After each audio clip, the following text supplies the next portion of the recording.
The Whine and Cheese Show is a Metaverse and NFT discussion and interview series brought to you by Metaverse Ventures Entertainment and host BEN68 and Morecheeese. Warning: the information and opinions within are solely the views of the individuals involved and contains content not suitable for anyone. G'day and welcome to Season 1, Episode 27 of the Whine and Cheese and the Metaverses show. Today, Cheese and I spoke with Josh from, well, you'll see. He's an extremely impressive and super inspirational young guy with some incredible insights into the Metaverse, NFT, and gaming spaces. We spoke to Josh about his businesses, his crazy work schedule, his incredibly impressive projects, and awesome insights into the Metaverse and NFTs. So get ready to have your IQ raised along to a not very shitty episode of the worst show ever.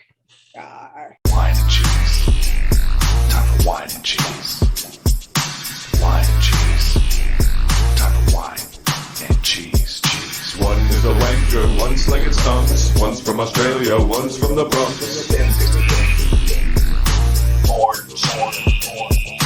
Talking about the Metaverse and NFTs. Interviewing all the real crypto G's.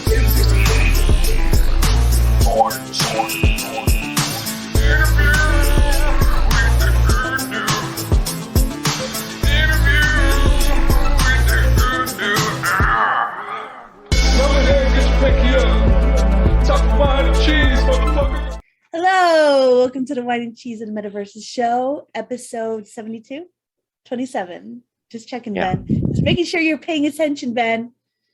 yeah, number 27 today. And we have Josh. Hello, how are you keeping? from I know from oh my God, you have the Stratton Studios NFTs, but I know you from the other one, the Clash. Costume Clash, yes. Costume Clash, yes. Well, we'll be getting into that. First, we're going to do our spiel. And then, Ben, take it away. Did you give me a share screen? Yep. Amazon. Alrighty. Ah, ding, ding. So you found this one. What's this one all about? Well, it says right there, freaking Zuckerberg is trying to, take away our metaverse and crypto, like trademark stuff. Trying to take your jobs. What's that South Park episode? Was that Cartman? I don't know. No, it was. I think they were writing about the Canadians coming in or something. I'm just being a hater because I myself applied for a few patents and trademarks, but I applied for them so other people can use them. I didn't apply for them so people couldn't use them, which is, I believe, the case for this. I guess let's see further in. I didn't read any of this. I just got these articles a few seconds ago because we're the worst show ever. Yes. Meta files 8 trademark applications for crypto and Metaverse. Meta's cryptocurrency and Metaverse trademark registration was discovered by trademark attorney with the imminent arrival of NFTs on Instagram. Oh, that's interesting. Yeah, they're doing that now. They're making it easier for NFTs since he's all meta and whatnot. So, interesting. What chain is that? Don't know. Let's find out. Meta is expanding its reach into the cryptoverse. Probably it's a fluff piece and it won't actually tell us any good details. Meta is the latest in a long line of prominent mainstream corporations to enter the cryptoverse this year. And, Cheese, we've talked about a whole bunch of companies running and racing for trademarks and patents and all that sort of stuff. So, are you right? Sorry, I didn't meet that one. Yeah, I sneeze all the time. It's fine. Remember, I told you, you're allergic to cats, you crazy woman.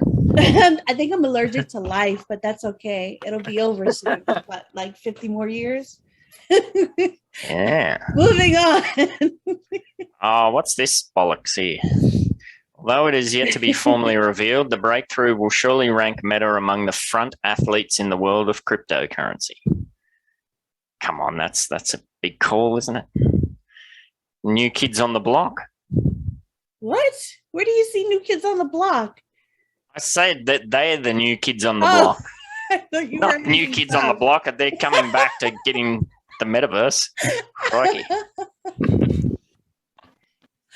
like However, that. I given the haven't quick heard of them acceptance since of Metaverse as well as other crypto goods, Meta may wish to hurry up the pace in order to avoid being left behind. How can you hurry up to avoid being? Yeah, that is a little bit redundant right there. I don't think they're gonna get any of the trademarks. I think that like if you're gonna trademark the name Meta or like Metaverse, I don't know. That seems a bit greasy. You know, I like that word, Ben. Yeah, sorry, I was just frozen for about 20 seconds there, so I missed all that. But you're talking about the name Meta? I hate Metaverse. that they named it. Yeah. Meta, maybe, but Metaverse, no. Cryptocurrency, no. Crypto. Yeah. Like it says right there, trademark Meta strives to make special use of the space in addition to crypto tokens and blockchain software, trademark applications, virtual currency exchanges, like he's submitting everything. He's trying to get whatever he can, like a hungry hippo. Yeah, well, Facebook, I think a lot of people forget that Facebook is just an app. That's all it is. Like they don't have their own phones. They don't really have their own platform or anything like that. Facebook?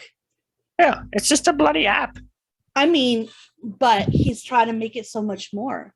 Yeah, that's right. They have to because their business model, it can't keep expanding forever. You know, there's only so many people on the earth, and nowadays they're getting Facebook is automatically on your phone if you get it in some places. So, they have to branch out and do other things if they want to keep their shareholders happy and keep the stock price healthy. They need to be doing new things and exploring new options. So that kind of makes sense. Am I misunderstanding this whole article though? Like, is he just trying to get into?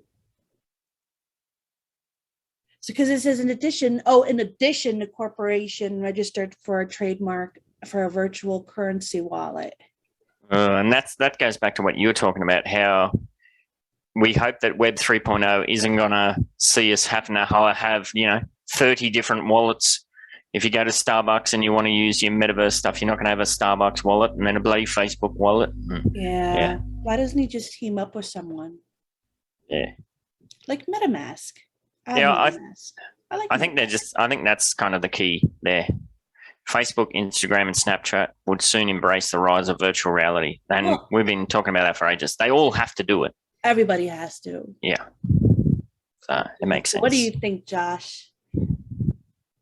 I think that at the end of the day, it's all coming back to corporations trying to make the most money. It's a capitalist society we live in, and that's what they're trying to do. It's all a game, and realistically, I think people have a rose-tinted view of what Web3 is going to be. You cannot change the fact that our world incentivizes one person to essentially kick another person to get higher than them. That's kind of the way it is, really, in a lot of the corporate world. It's dog-eat-dog world, and what they're trying to do is play the game.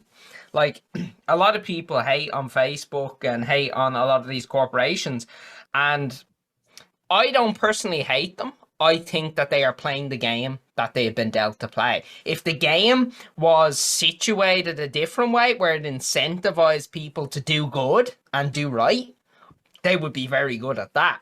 But what he has done is he is utilizing everything he can do to capitalize upon what is available. Like with Facebook, even with the whole trademark things, he's not doing that because he thinks he's going to get them. He knows for a fact that he's not going to get them. All that's being done to do is essentially inflate the share price and or get government funding for Web3 development, because that's not, and that's another element that not many people consider. A lot of these big corporations, they live off the governments, applying for tax breaks and all these different things. And if they can show that they're innovating in a certain sector, they're more likely to get these grants that are available. And that's a business model in itself. So it's kind of, it's a tricky one. They're just playing the game. That's smart. Like, all right, so I was mad. The only reason why I was mad is because I thought they were taking something away from me, which at first I wanted to take away from them because I'm a greedy bastard and I'm a capitalist all the way. And I don't hate Facebook, but I do understand why people do. But I think that's really smart what you said, that they're not doing it because they think they're going to get it. They're doing it because they need some good news for their stockholders and whatnot, because they've been like dragged through the mud basically. And wow, yeah, that's a good way to look at it, definitely. Yeah, I mean, they just chase whatever the cool kids are into. If the cool kids were all collecting Dungle Mushy, well, then they'd be filing patents for that. What is a Dungle Mushy? Dungle Mushy is if you go out in the garden and you turn over a rock, it's like a little creature that rolls up into a hard ball. Okay. Yeah. Are you familiar with Dungle Mushies, Josh? I've heard the term before, yes. Yeah. Anyway, we'll move on. I think that's the end of it anyway. I think that was your mate perfect Zuck ending on that one. Yeah, that's raised the IQ of our show quite a lot there. Thanks for that, Josh. Josh, dumb it down a bit. No, I'm just kidding. We might be able to apply for some government funding of our own. You found this one, Cheese. Metaverse jeweler aims to collaborate with luxury brands. What's this all about? I have no idea. Pioneering Metaverse jeweler collection project Chains NFT is hoping to collaborate with big name fashion brands such as Tiffany & Co. and Louis Vuitton to become the first luxury jewelry store in the Metaverse marketplace. So yeah, okay, I remember a little bit about, all right, so I speed read through everything and then I forget and then I remember. So there's a new big thing on the in the Metaverse NFT kind of thing where they have virtual jewelry. So it's basically jewelry that, like, if you saw me wearing a necklace right now, you would think I'm wearing a necklace, but then I could take it off just by pressing a button. And like, that's the whole new thing coming out where you distracted me with that. So yeah, go ahead, Ben. So basically you're pimping out your avatar. Is that what it is? No. It says here, we want to bridge the gap between where the NFT space was and where it's headed. I wasn't a heavy believer in NFTs until quite recently, but the second I realized the potential of the space, I knew I needed to create something different. And this is the jewelry. So you mean bling out your avatar. If you want to pimp out your avatar, I think that's still illegal even in the Metaverse. Nah, it goes back to that show, Pimp My Ride. You're not having sex with your card. Your car. There are people who do that. You're making it fancy. Cars and Ferris wheels. There you go. We'll save that for another show. Oh, you've seen that video too? I love that. Oh my God. That's a legendary video. That was like, yeah. That was like one of them videos where you land on it at like 3 a.m. on YouTube and you're sitting there and once like, it's like, you know, you see the title and you're like, oh, what's this? And then just get down the rabbit hole. I was rooting for them. I wanted to give them Be careful. Rooting for them means something completely different in other parts of the world. It does. What does that mean? Rooting means have sex. Oh, wow. See, all right, for here, rooting means cheering on. Yeah. So when Americans say, I root for my team, we piss ourselves laughing. I like you, little paw. I'll never say I'm rooting for you, Ben. That's funny. I'll just say, do whatever you want, mate. Go for it. Moving on.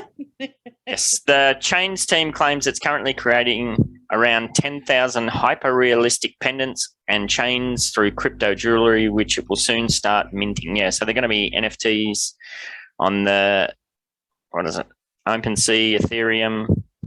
Starting price of $3,164. Woohoo! They don't miss you. No. Burns the fingers. Maybe they're going to pimp out their bored apes with might be some overlay or something. They're trying to produce heirloom NFTs. You'll be able to hand them down. Oh, God. And then it just goes into fluff. Oh, there you go. There's an example. Ooh, Almost that's looks bloody like and ugly. looks like a Slayer. Does cover. it? Just needs the pentagram in the middle. It looks like they gored an angel, and those are her guts in the middle. It is pretty gaudy though, isn't it? Very gaudy. It's very blingy. Bling bling. I imagine it'll be popular with a certain section of the sector. Moving on. Moving on. What about you, Josh? You're not keen to drop $3,000 on a razzle dazzle thing?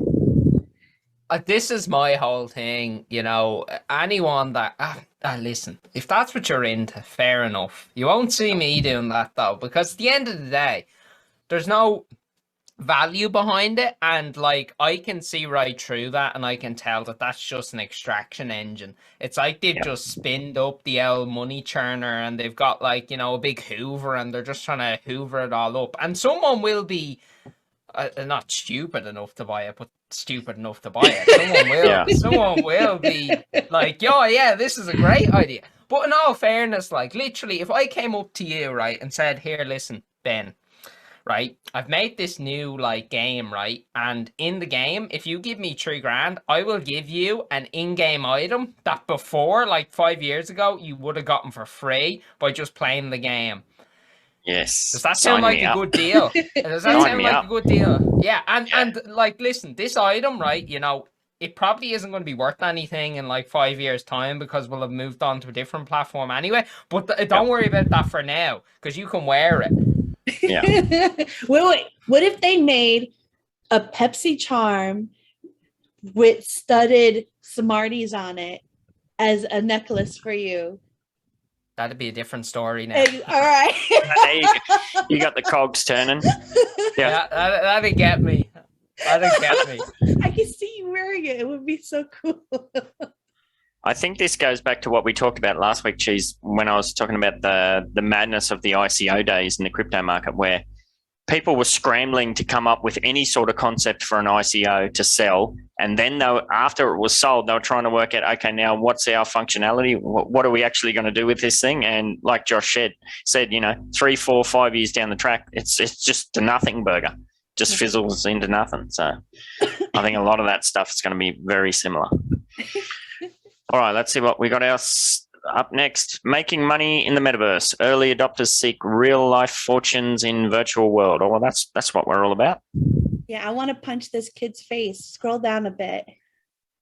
Not her. That's an ad. Oh, not her. That looks like I Love New York's mom, and I love New York. I love New York's mom. That was another great one. Have you seen that one, Josh? No, I haven't.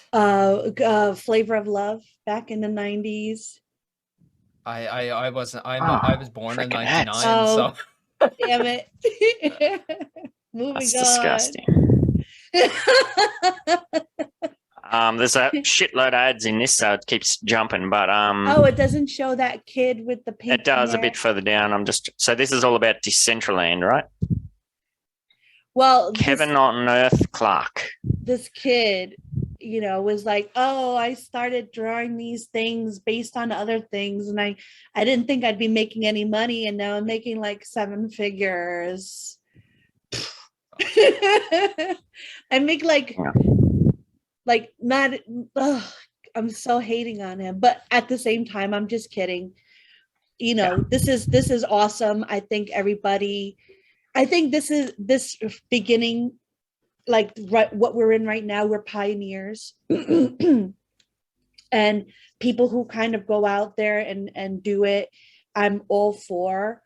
I love interviewing people such as Josh and like all the other people that come on our show, and just kind of see them going for it and chipping their own way into this whole metaverse thing.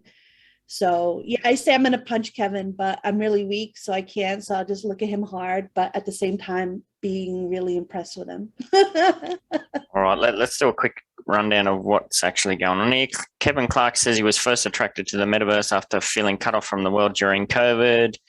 Clark used the metaverse to reconnect with people. when much of the world was shut down, blah, blah, blah. That was sort of the moment when I realized that something was taken away from us, could be reassessed through the metaverse. Yeah, we've been talking about that. Clark first bought land in Decentraland at the end of 2020 for 700. Today he says he could sell it for over 20,000. Yeah, you could. Like, I've got a Wall Street property two Wall Street properties in Upland that I bought for, what was it, $100? I could probably sell them for, I don't know. What do you reckon? I'll probably sell them for 20K.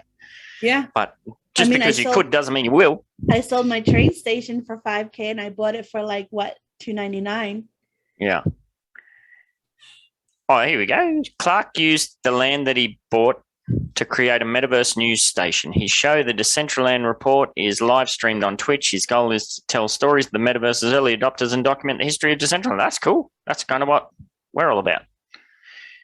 Yeah, this doesn't sound like the article I was talking about, though. Mine had, he was doing like an art one. This one sounds different.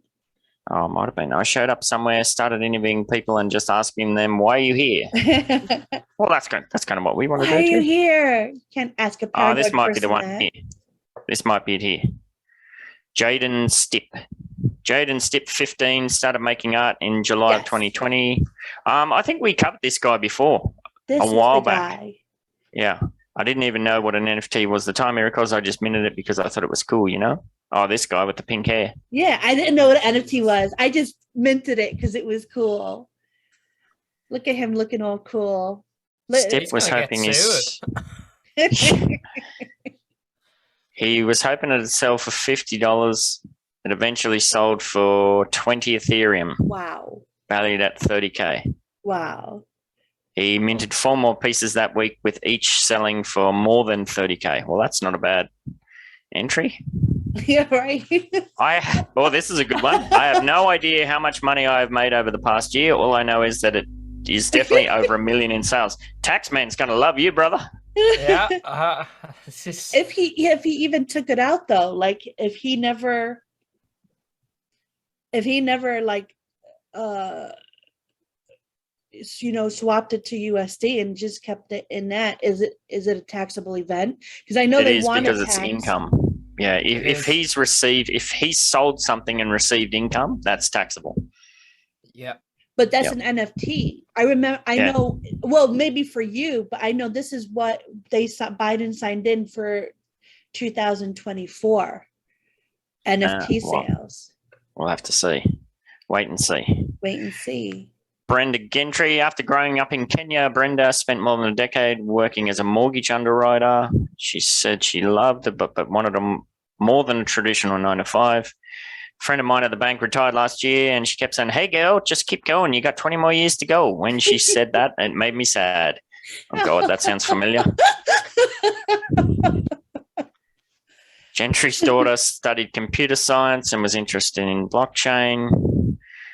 My daughter goes to college and she's like, "I don't like computer science, Mom. I don't like computer engineering." Gentry said, "We're talking about a different technology now. We're talking about blockchain." And it became, whoa, I lost the whole lot. Oh, God. What is this? What is she actually doing? Soon Gentry was involved in consulting for Web3 products. Okay, so after 15 years in banking, Brenda was able to quit her job and along her daughters start Gentry Media Productions and an NFT marketing company. Oh, well, there you go. That's cool. Yeah, I like it. Before I got into crypto, I was making about $4,000 a month. Now I'm doing 7 figures here in a bit. Yeah. Jesus Christ. Oh, that's good. Good on her. We talked about this last week. There's a lot of people that, they want to take the risk, and, I pretty much laid it out that I'd love to take the risk, but I just can't do it. So you could do it. Good on her. You could do it. I have faith in you, Ben. Yeah, I don't. I'm being completely selfish though, because I would love to do more projects with you. So I'm. That's all right. I'm basically she's got 1 kid. I've got 3 kids, so I got 3 times more excuses. Last one before we move on. Renovi launches virtual stores for DKNY, Diageo, and GM Motors during Metaverse Fashion Week news. Okay, so what's this all about? I don't know. God. Renovi. That's a big game company, isn't it? So what's Renovi? I don't know. Is that like another metaverse kind of thing, like Decentraland, but in another like UK version? I don't know. Can you do a quick Google? Because if I try and do it, my computer will die. All right, keep talking.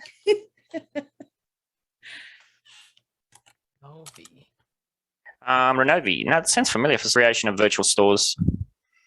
This is interesting. No motor industries. And again, we got Decentraland. That name just keeps popping up everywhere. Oh, these are like some. Oh, they're just a startup, an NFT startup, Renovi. They're not. Are they? I think the reason it's kind of resonating is because it kind of sounds like Rovio, which are the people that's who made it. Angry Birds. Yes, that's the one I was thinking of. Yep. Thanks, Josh. No, Decentraland Fashion Week. Yeah. Taking place from 24th to 27th, Decentraland Fashion Week. Decentraland Fashion Week. That's cool. Is expected to see a record number of visitors to the platform.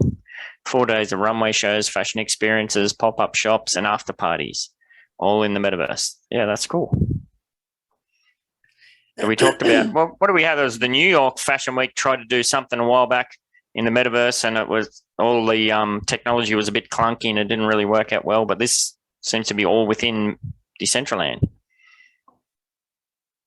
We got to check that out. I feel like I went somewhere. I think I went to the Sandbox, but it was only for a few minutes, and I was very biased in the beginning, and I was just like, eh. Have you been to any of those, Josh? Do you do any of the metaverse like land platforms? So I've been involved in a number of projects. We've done a couple with a few governments around the place. In like Sandbox, Decentraland, and they're cool. They're cool. Like it's very, the tech is very underdeveloped right now, and I feel like everyone's just trying to.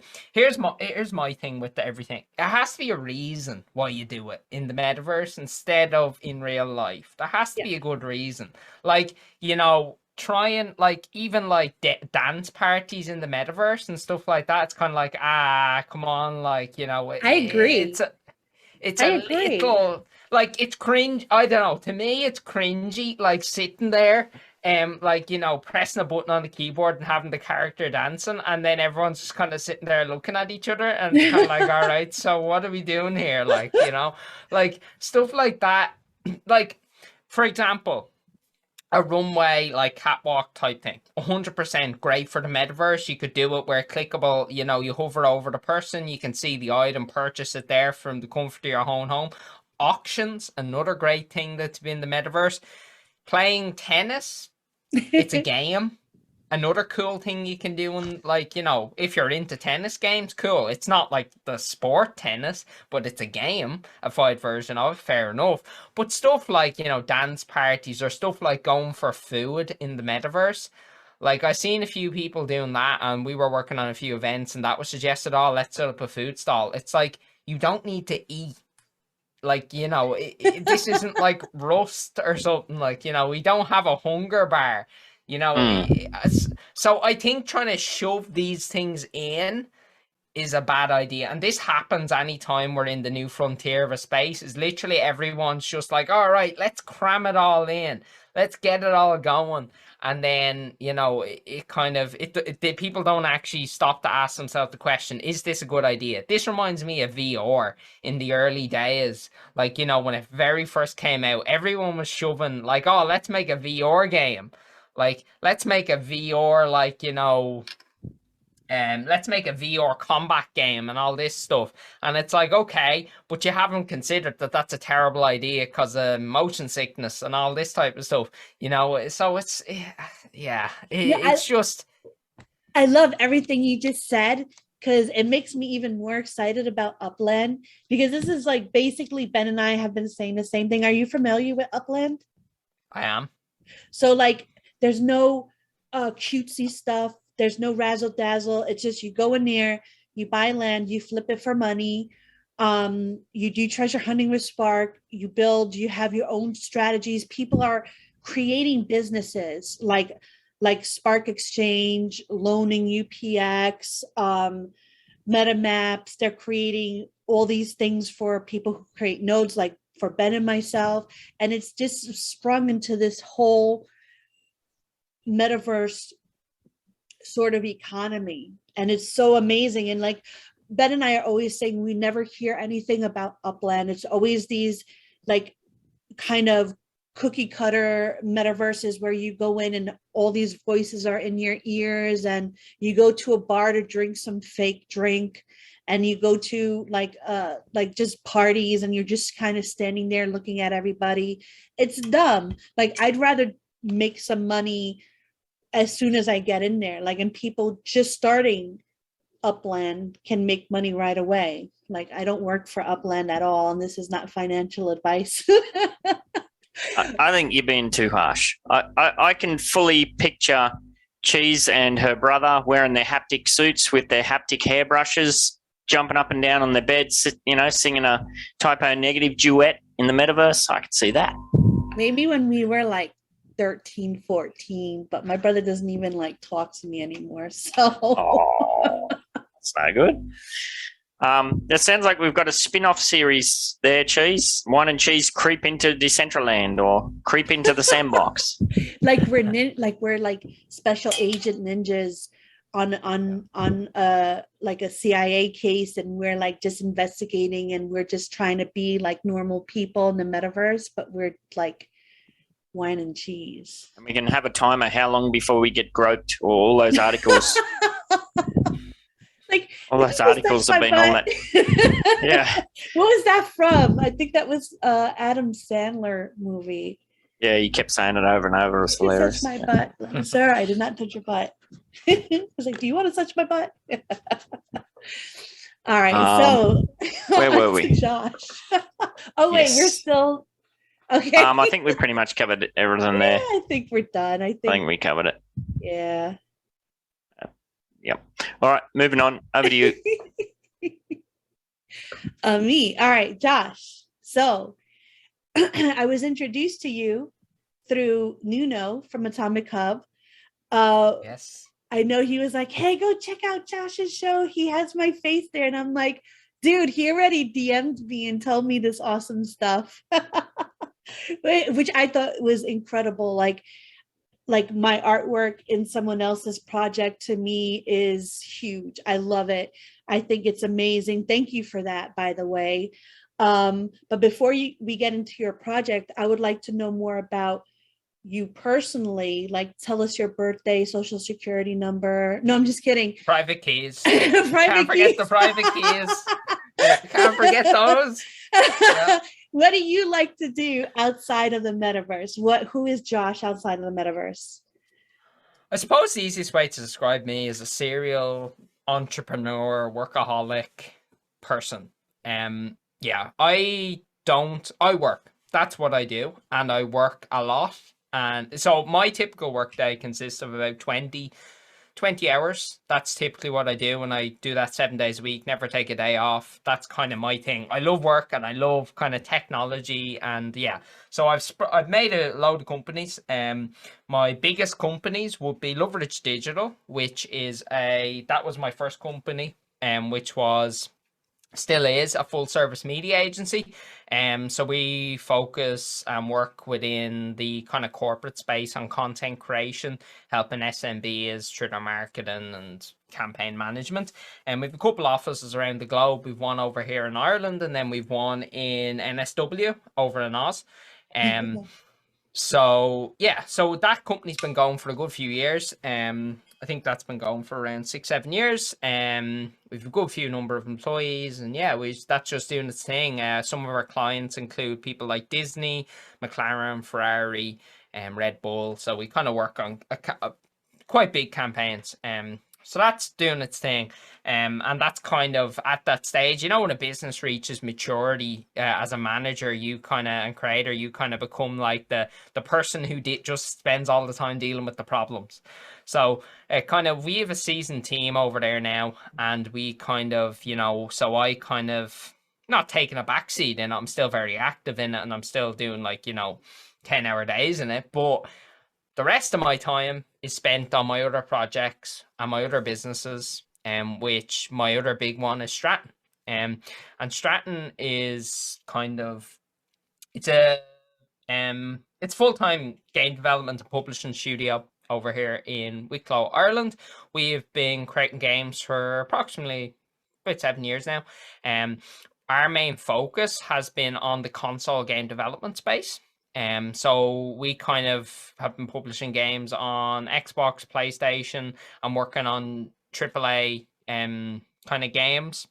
Some of them include the likes of Hearthstone and stuff like that on consultancy basis. So I've kind of been in that space for a long time, working with a lot of big companies, doing a lot of consultancy. I'm the kind of the guy that people go to when they can't solve a problem and they need someone who can just come in and fix it. So that's kind of what an easy way to describe what Stratton does. We fix a lot of problems with regards to game development and technology when it comes to big games and then, you know, corporate side of things. And then we have our own, you know, IPs that we're constantly publishing. So fast forward or fast back, whatever way you want to put it, to around late 2020 and early 2021. So pretty much we had finished our most recent title on console, which was Costume Kingdom, that launched on PlayStation 4, PlayStation 5 and Steam.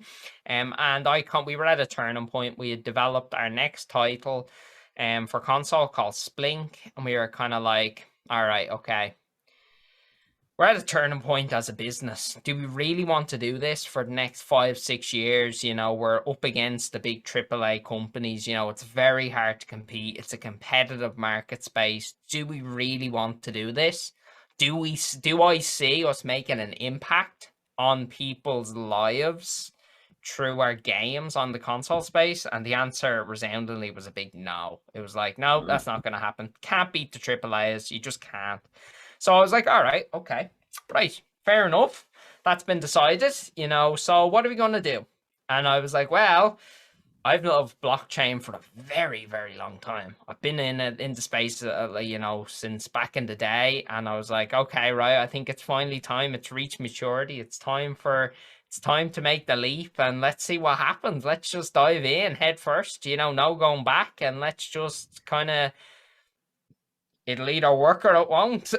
You know, there is no, I've never had anything that hasn't worked. So, you know, my kind of thing is you just bull ahead with it. And if the way I look at it is, for every 1 day that I work, that's 3 working days for most people. So I have a big head start against people. I will outwork anyone. And that's kind of why I kind of, you know, that's why I'm always very confident that what I do will work. But yeah, so we just dived right in. I done an evaluation, risk analysis, all the kind of lovely stuff that you do with software stacks on every blockchain. And I quickly came to the realization that most blockchains have one of 2 problems. Number one is they have an informational issue, which not many blockchains have. So what I mean by an informational issue is they don't have good resources and they don't have, you know, the tools and stuff in the space for people to use to build good tech. That's a problem that's very easily solved. Now, the second problem is they have a technology issue.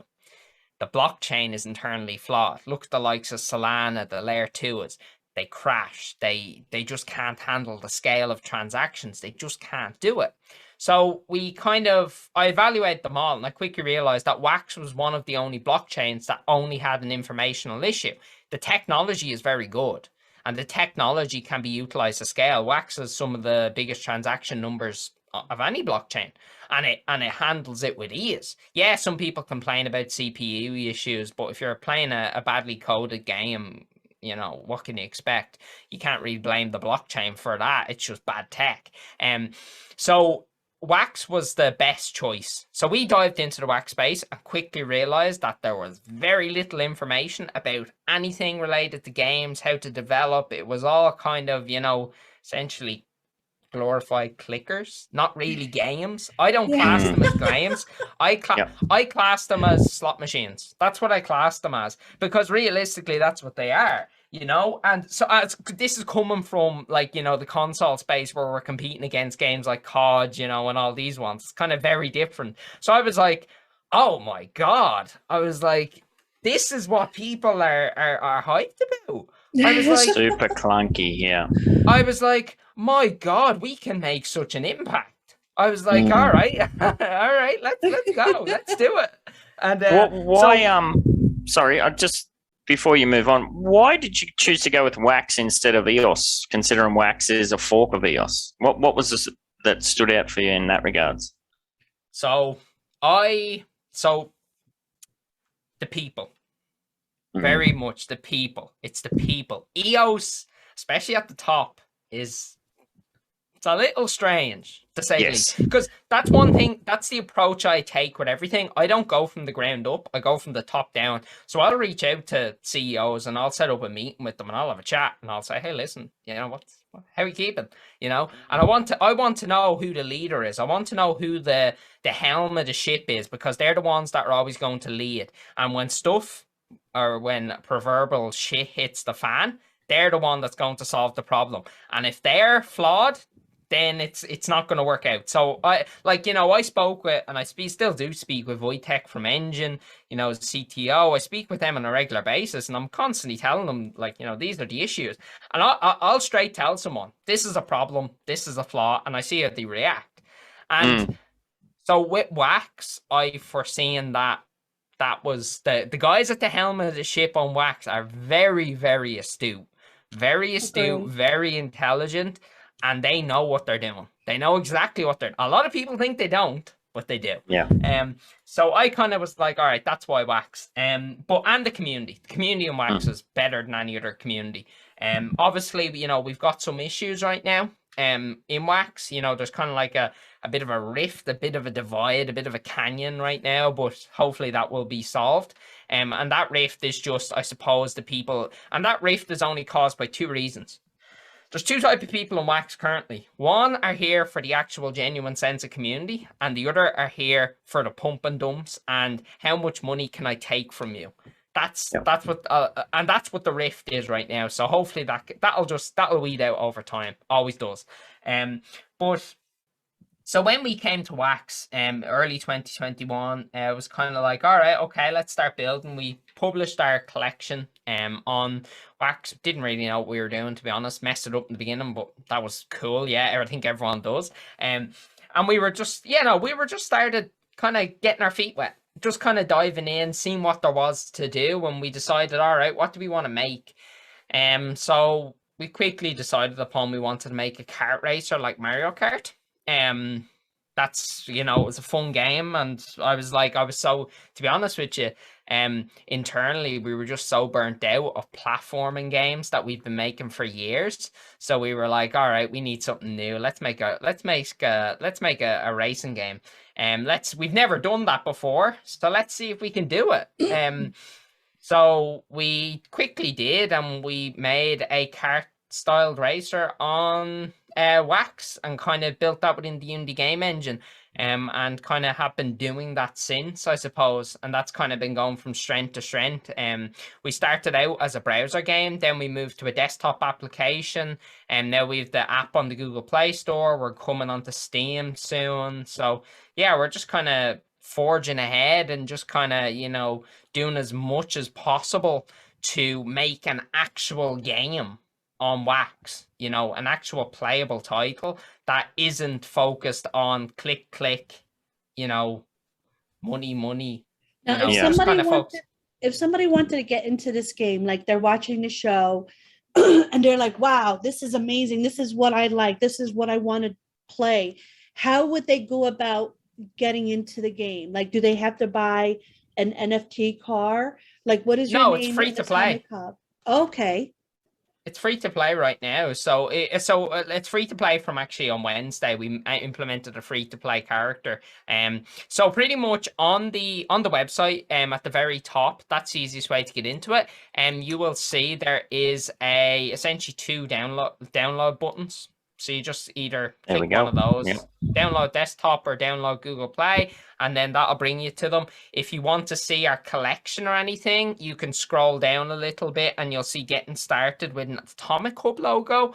Yep. And then There it is. if you click that button saying get started, it'll pop up like it'll pop up the page pretty much, and it'll just tell you what you need to get in and how all that works. But Are you working on an Apple version for the iPhone? Ew. we are in touch with Apple, and I'm fighting with them tooth and nail over letting the game onto the App Store. It works. We have it working. We have it 100% ready to go. They are just gatekeeping us because they're saying it's blockchain related and they don't want that on their App Store. And so I'm kind of fighting a lot of regulation. Like Google Play, it was the same. You know, I got into a bit of a legal thing with Google over this, and we won, thankfully. You know, the end of the day, you know, the way I say it, essentially here's why most games aren't getting onto normal app stores right now, is that they aren't getting rated. So for any game to be published in the traditional space, you need a rating from PEGI, ESRB, all the different rating boards that rate games to say, hey, this game is appropriate for this audience. That's required to publish. A lot of games don't get that in blockchain, and that's why the app stores won't publish them, because they can't. It's a legal requirement to have that. So we went out and got that. Most people don't know, but the fee to get rated is around 10k approximately. That's what you're realistically paying to do that across the different mainstream boards. For digital distribution, if you're doing physical distribution, like if you're doing like IDUs or anything, that costs, you know, even more. You're talking probably 30, 40. But pretty much we got that all sorted. So at Google, we're like, all right, you got rated. You know, we can't really, there's no reason here. We can't do this. These are the rules you can't break. We're going to keep an eye on you. Fair enough. Cool. You give us the rules, we won't break them, you know. So Apple are being very gatekeepy.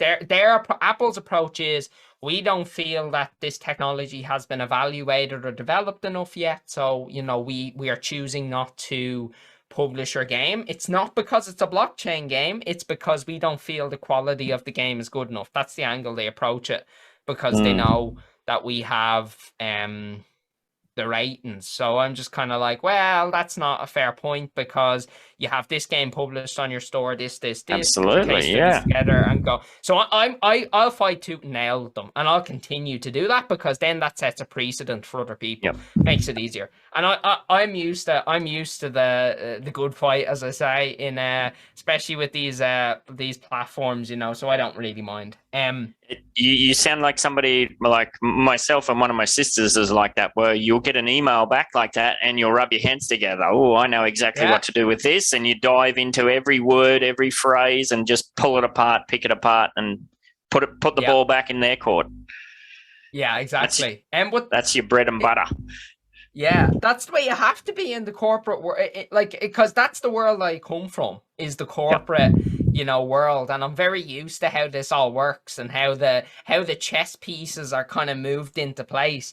And you know, it's amusing to me. Like someone sends Google sends a cease and assist to us and whatever, and they're like, oh yeah, you're not meant to be doing this with your blockchain games. And I'm just like, all right, okay, let's see, you know, let's see if we're allowed to do it or not.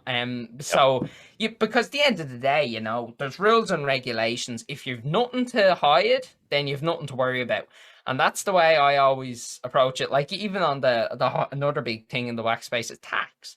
Like tax, not a lot of people talk about tax in Wax and how that all works.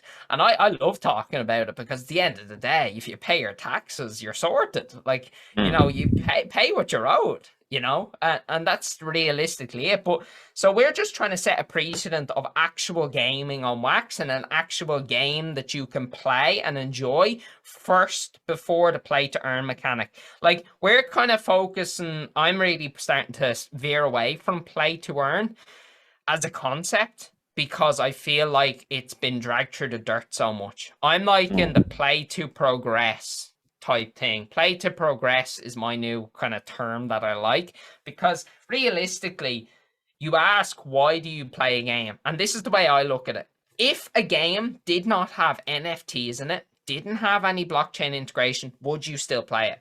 And if the answer is no, then it's a bad game. I'm sorry, it's not a game. It's a slot machine. And it's just, like, some people will say that's harsh, and some people will say, oh, listen, that's going to stifle innovation, you know, within the space. But it's not. It really isn't. You know, if you want to play the game, and what I mean by the game is, if you want to play in the world of business and you want to actually do things properly, there's a standard that we all have to meet. And at the end of the day, you know, it's not an excuse to say, oh, listen, I'm only one person, I can't do this. You know, listen, it's just, it's too hard. It's like, all right, okay, it's too hard, but you expect other people to give you money for the product that you're pushing? No, that's not the way it works. The second you take money is the second you have stepped into the realm of business. You have stepped into the realm of, okay, there is rules and regulations and ways we have to do this. There's a business code of ethics. And while it's not implemented fully into like the whole blockchain space right now, if you're operating outside a general business code of ethics, you will get sued eventually. Like, because the blockchain doesn't hide anything. And that's what I love about it. I love the tech. You can, in 5 years' time, all the governments can go back and they can absolutely, like, just wreck people who are doing it wrong. So it's like the ultimate form of karma. People will get what's coming to them eventually. And it's up to you as a person and as an individual to make sure you're doing things right. And as a project owner on Wax, I just advocate for innovation, technology development, software development, and just really pushing the space forward. And that's why we're working with, I'm not sure if you guys know this, but we're working with Wax directly on building out software for game engines within the Wax space. So we're working on the Unity SDK right now. That's ran through Wax Labs. They've funded us. They've gave us 110, I think. 1,000, and they're going to be funding us on an active basis to continue to develop that and get it into the hands of developers. You know, get this tech into the developers' hands and let's push it forward. Let's move it forward. See what they can do. Yeah, let's get it into the proper guys' hands, because right now 99% of Wax is blockchain developers trying to be game developers. Yeah. There's no game developers moving to blockchain, which is what we need. We don't need blockchain developers trying to make games, because literally I was actually I won't mention who it was, but I was talking to a guy. He asked me for his advice on his collection that he was running, and he was like, what do you think of my tokenomics? And I hopped on a Google Meets with him, and I got like a drawn thing out, like, and I essentially drew, like, you know, the icons to represent the structure that he was going, and I drew it out, and it was a pyramid, and I was just like, there you go. You've set up a pyramid scheme. That's essentially what you've set up. And that's what a lot of these things are. Like, and it's sad because the tech is so good and the community is so good. And we need to really advocate and push for games that are actually doing great things. Like the Upland, you know, a good project that is doing good things and that isn't out to siphon the revenue. Is it though? I've been in their ear for 2 years saying you need a game developer on your team. See, there's no gamification elements here. We need gamification. There's so many little tiny ways that you could add gamification. I don't need and gamification. Improve the. I don't think you they don't want that, because though. you're in it for the money. I don't think they want that though, because I think they've accepted. Because I think here's the thing, and here's some, like, a lot of projects, right? You'll see they're all saying, "Oh, we're making games, we're doing this," but a lot of some projects have literally gone out and said, "We are not a game. We are pretty much a clicker. Like, we're a glorified slot machine. That's what we are. Yep. We've accepted that, and this is what we're doing." Because making games is very hard. Making games is extremely difficult. You know, you fail so many times. It's tough. Like, and, you know, here's the thing about when making a game. You publish a game, like, it takes a studio at least 3-4 years to get good. get decently good. Like I don't even think we're great. I think we're decent. We're a solid studio. We've a good team, and we can publish a product that isn't like, you know, that's not going to end up on Jimquisition. You know, like we can publish a product that is quality and that people will actually enjoy. We can do that. Can we build a AAA title by ourselves? No, we can't. Well, maybe if we expanded the team. You like, I'm very impressed with you, Josh. You're very impressive. There have been people that have come up with like really good games, like themselves. I know. Are you familiar with 7 Days to Die from Yes. the Fun Pimps? So that's been my favorite since 2014. And I kind of see you in that area where like you're working all the time. I could see you making something like that work. And just to get back to Ben, I do want to see gamification in Upland as well, but I think it's going to come. I think we just can't rush it along. But yeah, well, the trouble, they brand themselves as a property trading game, but there's no real gamification. Yeah. It's tricky. There will be. Yeah, it will be. It's getting there. It's tricky due to there's no tech right now within the Wax space to do it. Like, for example, the SDK like that we're building, like no one's been able to build that at all. No, people have tried and they failed 5 or 6 times over and over again. And the main reason they failed is because they're not used to how middleware works. Yeah, that's what we refer to it in games when a different, like SDK. We don't call them SDKs, we really call them middleware.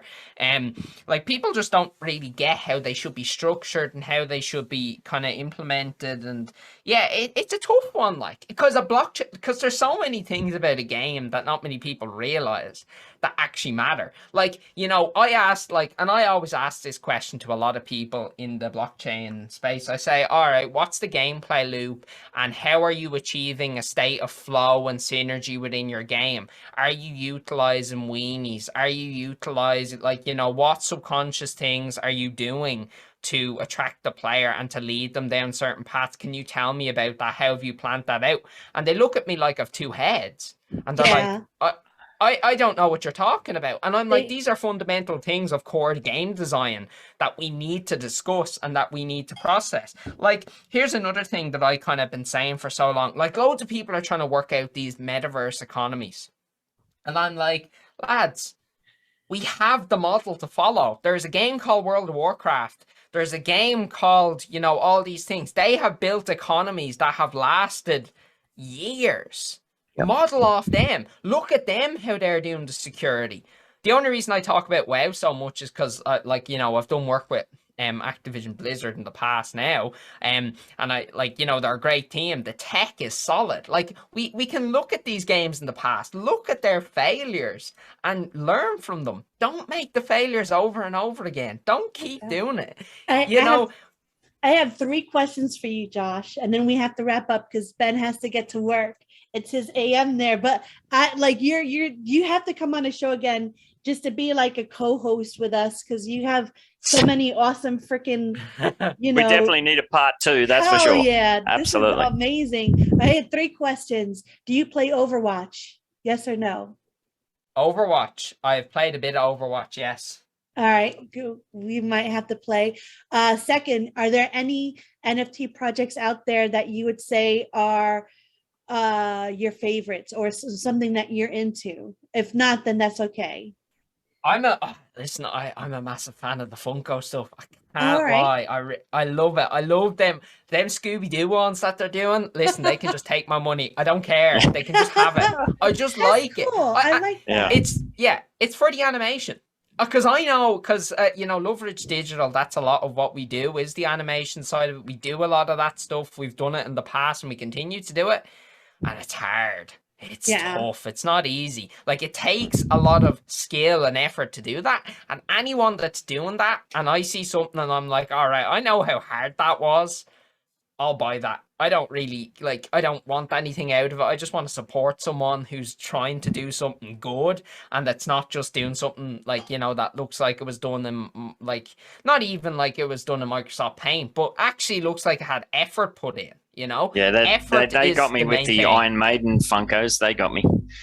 Yeah. I got into those. Yeah. So, yeah, it's cool. Last question. So we have a thing where we have a challenge. I'm gonna make an NFT of you, and in order to win it for free the first day that the show comes out, people have to do a challenge. So the best way to get to you would be to go to your Discord, kind of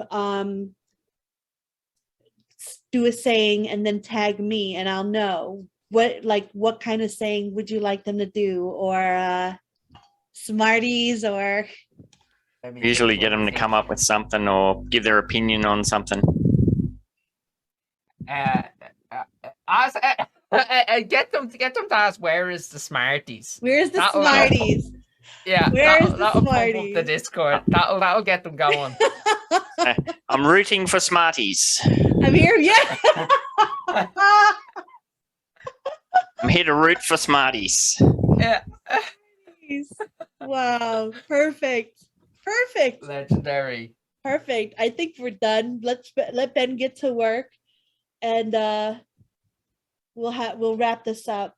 But I'll definitely talk to you more offline about Overwatch and your game and whatnot, and see what we do there. But for now, it's over.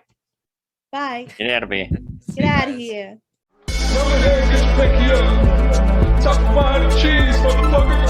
Go ahead, get your pinky up. Go ahead, get your pinky up.